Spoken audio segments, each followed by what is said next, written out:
नमस्कार, स्वागत है आप सभी का इंडिया न्यूज में। मैं हूं आपके साथ शावनी पटनायक। बुलेटिन की शुरुआत करेंगे फटाफट अंदाज में।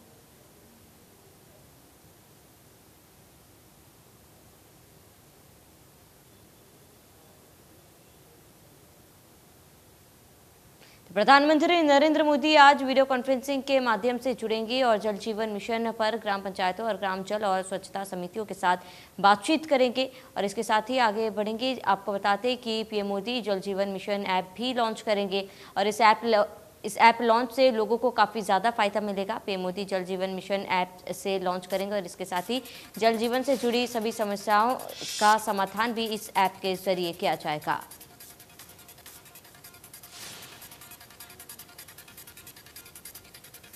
पीएम मोदी जल जीवन मिशन ऐप भी लॉन्च करेंगे, जिसका उद्देश्य हितधारकों के बीच जागरूकता में सुधार करना और मिशन के तहत योजनाओं की अधिक पारदर्शिता और जवाबदेही के लिए काम करना।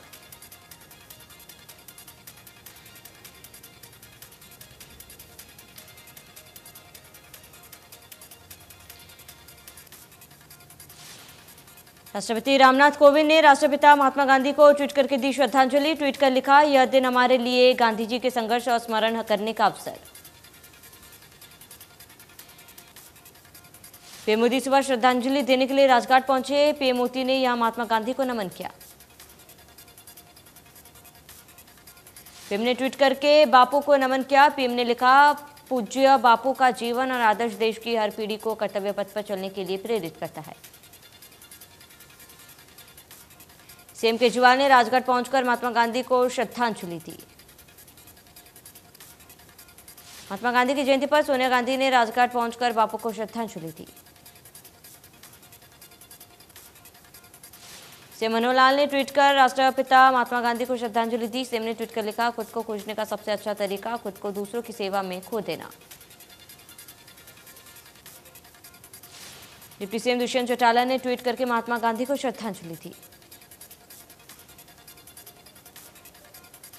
कांग्रेस नेता राहुल गांधी ने महात्मा गांधी को श्रद्धांजलि दी। ट्वीट कर लिखा, विजय के लिए केवल एक सत्याग्रही ही काफी है।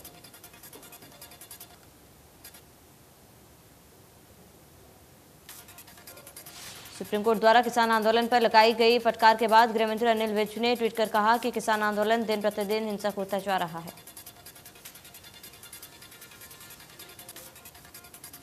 राष्ट्रपति रामनाथ कोविंद ने पूर्व प्रधानमंत्री लाल बहादुर शास्त्री की जयंती पर उन्हें श्रद्धांजलि दी। ट्वीट कर लिखा, वे देश के महान सपूत थे जिन्होंने पूर्ण समर्पण और लगन के साथ राष्ट्र के लिए काम किया। पीएम मोदी ने पूर्व प्रधानमंत्री लाल बहादुर शास्त्री को उनकी जयंती पर नमन किया। ट्वीट कर लिखा, मूल्यों और सिद्धांतों पर आधारित उनका जीवन देशवासियों के लिए हमेशा प्रेरणा स्रोत रहेगा। राहुल गांधी ने पूर्व प्रधानमंत्री लाल बहादुर शास्त्री को श्रद्धांजलि दी। ट्वीट कर लिखा, जय जवान जय किसान था, है और रहेगा। गांधी जयंती पर फरीदाबाद में राहगिरी कार्यक्रम का आयोजन किया गया, जिसकी शुरुआत नगर निगम कमिश्नर यशपाल यादव ने की। निगम कमिश्नर ने कहा कि कोरोना काल के बाद फिर से राहगीर कार्यक्रम की शुरुआत की जाएगी। निगम कमिश्नर ने कहा कि गांधी जयंती के मौके पर फरीदाबाद के 10 वार्डों में गार्बेज फ्री अभियान की शुरुआत की जाएगी। वहीं राहगीर कार्यक्रम में आए लोगों ने जमकर मस्ती की।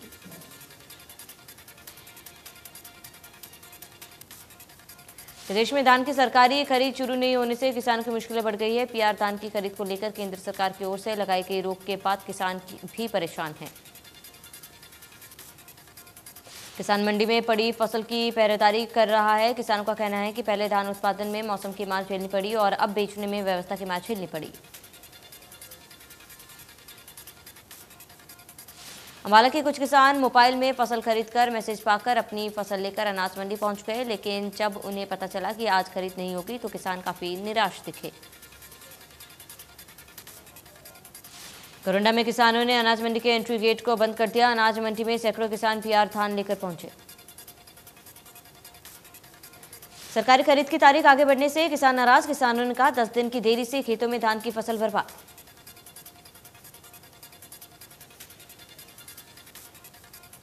कैथल में धान खरीद शुरू नहीं होने से किसानों में गुस्सा। किसानों ने मार्केट कमेटी कार्यालय पर जड़ा ताला। किसानों का कहना है कि जब खरीद नहीं हो रही है तो ऑफिस क्यों खोला, जब तक खरीद शुरू नहीं होगी ताला लगा कर रखेंगे। करनाल में धान की सरकारी खरीद की तारीख बदलने से मंडियों में जोरदार हंगामा। करनाल जिले के कई मंडियों में किसानों ने प्रदर्शन किया। किसानों ने मार्केट कमेटी कार्यालय पर तालाबंदी व मंडी गेट बंद करते हुए सरकार के खिलाफ नारेबाजी की। किसानों के हंगामे के बाद मंडी में जल्द खरीद शुरू होने के आसार। कैप्टन अमरिंदर सिंह ने सिद्धू पर तंज कसा है। कैप्टन अमरिंदर सिंह ने कहा कि सिद्धू पंजाब के लिए राइट मैन नहीं है। सिद्धू जहां से भी चुनाव लड़ेगा मैं उसे नहीं जीतने दूंगा। कैप्टन ने कहा है कि सरकार अगर विश्वास खो देती है तो स्पीकर फैसला लेंगे। सिद्धू का काम संगठन चलाना नहीं। कैप्टन ने कहा कि अध्यक्ष और सीएम की आपस में बातचीत होती है लेकिन अंतिम फैसला सीएम का होता है। दिल्ली दौरे पर पहुंचे सीएम चरणजीत सिंह। चन्नी के प्रधानमंत्री नरेंद्र मोदी से मुलाकात। दोनों के बीच करीब 40 मिनट की मुलाकात। चरणजीत सिंह चन्नी ने कहा है कि उनके साथ अच्छे माहौल में लंबी बातचीत हुई है। इसका कोई उच्चैठ नहीं था।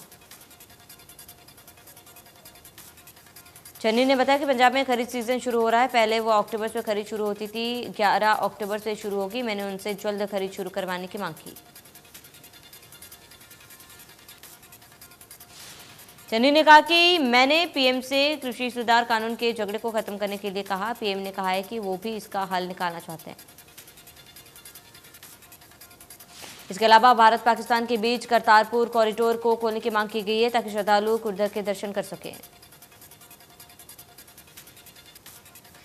धर्मनगरी कुरुक्षेत्र में धान की खरीद शुरू नहीं होने से किसान सड़कों पर उतरे। किसानों ने कुरुक्षेत्र मंडी चौक पर लगाया जाम।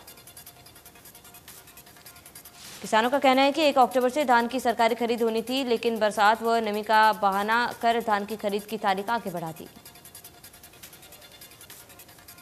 किसान नेता ईश्वर कपूर ने कहा है कि संयुक्त किसान मोर्चा ने उपायुक्त को 23 सितंबर को ज्ञापन दिया था और आश्वासन मिला था कि 25 सितंबर से खरीद शुरू हो जाएगी। यमुनानगर में धान खरीद को लेकर किसानों में भारी रोष देखने को मिला। किसान संगठनों ने सरकार को चेतावनी दी। किसानों का कहना है कि प्रदेश की अधिकांश अनाज मंडियों में लाखों क्विंटल धान आ चुका है लेकिन उसकी खरीद नहीं होगी।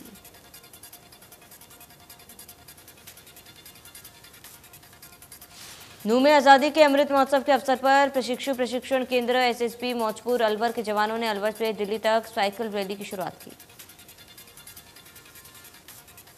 इस मौके पर फिरोजपुर जिरका के थाना प्रभारी रमेश चंद ने एसएसबी के असिस्टेंट कमांडेंट रुपेश शर्मा को बुके देकर स्वागत किया। गुरुवार को करीब 100 किलोमीटर से अधिक दूरी करीब 8 घंटे में पूरी कर टीम पुलिस लाइन नूह पहुंची। बताया जा रहा है कि मारुति कुंज स्थित डीपीएस में पढ़ने वाले छात्रों का भविष्य अंधकार में पल रहा है। स्कूल की तरफ से पत्र जारी कर कहा गया है कि स्कूल में कोई मान्यता नहीं। मारुति कुंज स्थित डीपीएस में पढ़ने वाले छात्रों के अभिभावकों ने गुरुग्राम विधायक के कार्यालय पर धरना प्रदर्शन किया। इलाहाबाद उपचुनाव के ऐलान होने पर अब नेताओं की प्रतिक्रियाएं भी सामने आने लगी। वहीं बिजली मंत्री रणजीत सिंह चौटाला ने कहा है कि इलाहाबाद सीट से मजबूत उम्मीदवार को चुनाव में उतारने की तैयारी। उन्होंने कहा कि इलाहाबाद सीट से भाजपा और जजपा का जो भी संयुक्त उम्मीदवार चुनावी मैदान में आएगा उसकी डटकर मदद होगी। डीजल व पेट्रोल में हुई वृद्धि के साथ कमर्शियल गैस सिलेंडर पर में भी बढ़ोतरी कर दी गई, जिससे गुरुग्राम में रेस्टोरेंट, ढाबे, चाय की दुकानों पर भी इसका असर पड़ने लगा। ढाबा संचालक का कहना है कि कोरोना की वजह से पहले ही ग्राहक बाहर का खाना खाने से परहेज करते हैं और सरकार भी कमर्शियल सिलेंडर के दामों में वृद्धि कर रही है। नारनौत के एसडीएम कार्यालय के सामने शुक्रवार को आंगनबाड़ी वर्करों ने सरकार के खिलाफ प्रदर्शन किया।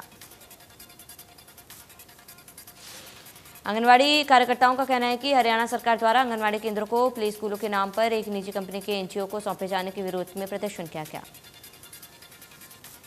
मानेसर के हेरिटेज देवीलाल कॉम्प्लेक्स में गांव का गंदा पानी भरा रहता है। देवीलाल हेरिटेज कॉम्प्लेक्स में लगी उप प्रधानमंत्री देवीलाल की प्रतिमा। अधिकारियों की लापरवाही के कारण उप प्रधानमंत्री की प्रतिमा का अपमान हो रहा है।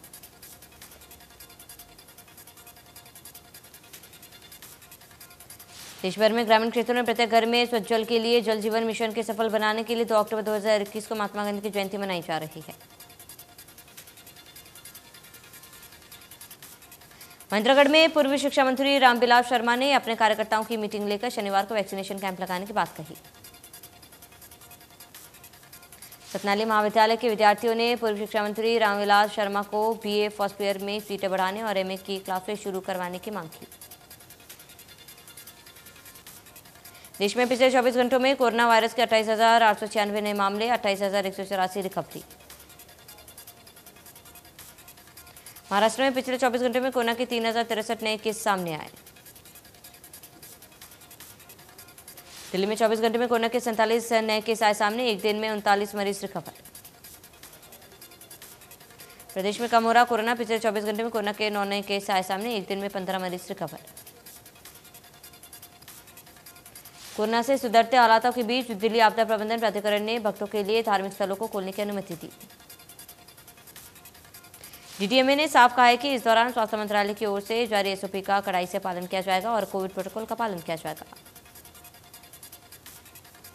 गुरुग्राम वैक्सीनेशन की इस मुहिम में दिल्ली सटा गुरुग्राम देश में सबसे ज्यादा वैक्सीनेशन करने वाला जिला बना। गुरुग्राम में अगर आंकड़ों की बात करें तो तय जनसंख्या टारगेट से कई ज्यादा 120% लोग अब तक वैक्सीनेशन करवा चुके हैं।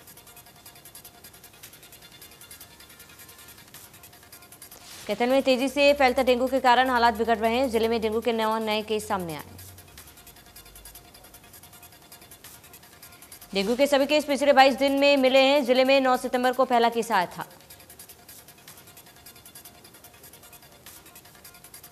गुरुग्राम में डेंगू मलेरिया का कहर लगातार बढ़ता जा रहा है। गुरुग्राम में पिछले 24 घंटे में 49 मामले सामने आए। डेंगू मलेरिया के प्रकोप को देखते हुए स्वास्थ्य विभाग अब पूरी तरह से सख्त हो गया है। गुरुग्राम स्वास्थ्य विभाग ने गुरुग्राम जिले में 38 सरकारी सेक्टरों पर रैपिड रिस्पांस टीम चलाई।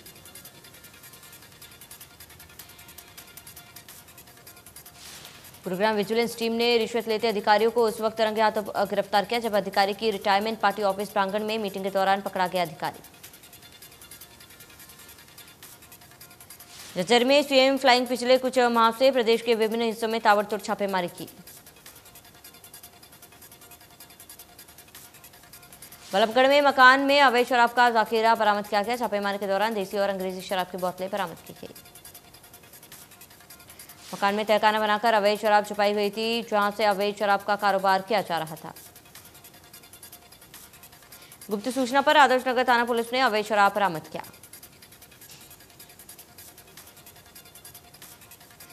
हरियाणा के फरीदाबाद के हरिद्वार बदमाशों को पकड़ने पहुंची क्राइम ब्रांच की टीम की बदमाशों से मुठभेड़ हो गई।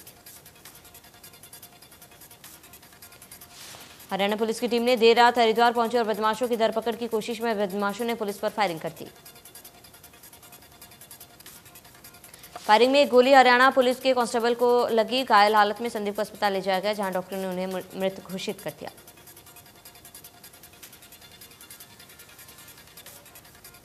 एसपी सिटी कमलेश उपाध्याय ने बताया कि हरियाणा पुलिस ने कार्रवाई के लिए स्थानीय पुलिस को कोई सूचना नहीं दी थी।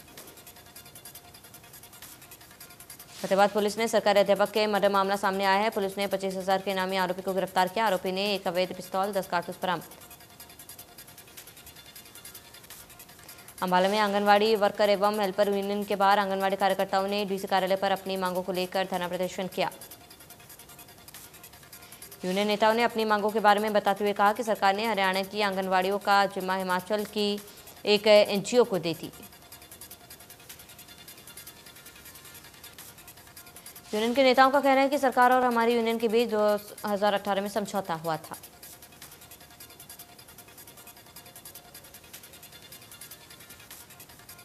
पलवल में यमुना नदी में डूबे 11वीं कक्षा के दूसरे छात्र का शव भी हसनपुर थाना पुलिस ने बरामद कर लिया है।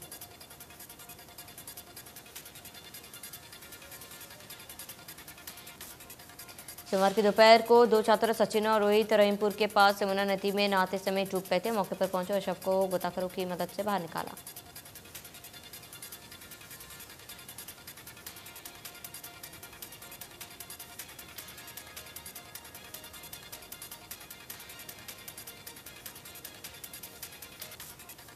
ऑटोमार्केट रोड पर रेलवे ट्रैक पर शुक्रवार सुबह एक लड़की का शव मिला। मृतक लड़की की अभी पहचान नहीं हो पाई।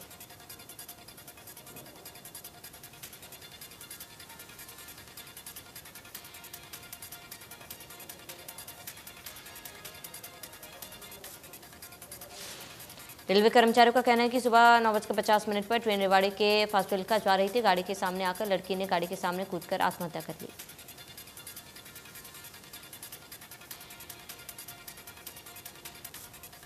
कैथल में लगातार पिछले 10 सालों से आवारा पशुओं की समस्या लोगों के लिए जी का जंजाल बना हुआ है।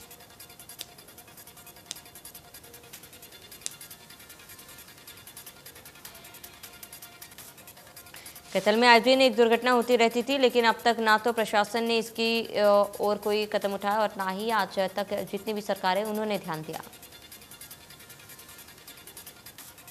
कैथल के कई संस्थानों ने धरने प्रदर्शन भी किए, लेकिन प्रशासन द्वारा सिर्फ आश्वासन की ओर कुछ नहीं दिया गया, जिसको लेकर धरातल पर आज भी यह समस्या लोगों के लिए ज्यों की त्यों बनी हुई है।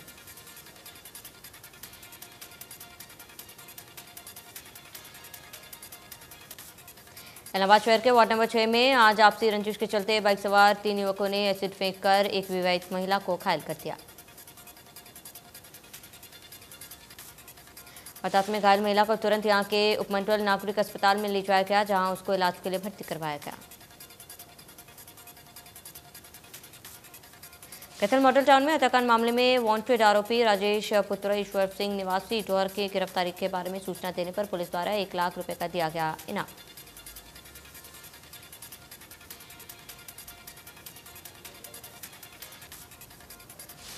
पीएम मोदी ने शुक्रवार को स्वच्छ भारत मिशन अर्बन 2.0 की शुरुआत की। पीएम मोदी ने कहा, स्वच्छ भारत मिशन शहरी 2.0 के तहत हर शहर को साफ पानी पहुंचाने का लक्ष्य।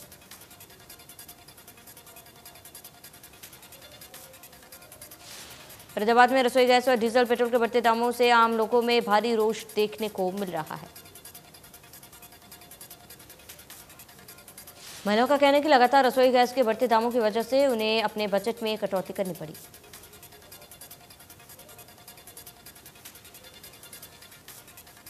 भिवानी में पेट्रोल डीजल की कीमत में लगातार बढ़ोतरी पर आम लोगों में भारी रोष।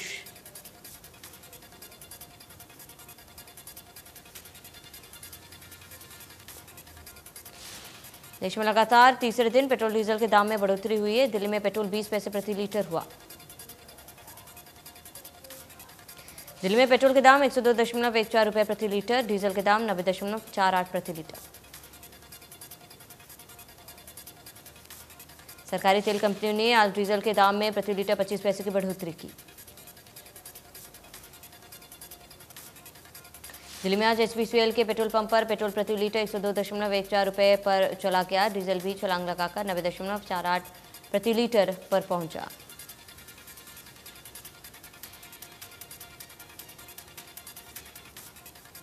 आईपीएल में पंजाब किंग्स ने कोलकाता नाइट राइडर्स की टीम को 5 विकेट से हरा दिया। पंजाब की ओर से कप्तान केएल राहुल ने 55 गेंदों में 67 रनों की शानदार पारी खेली।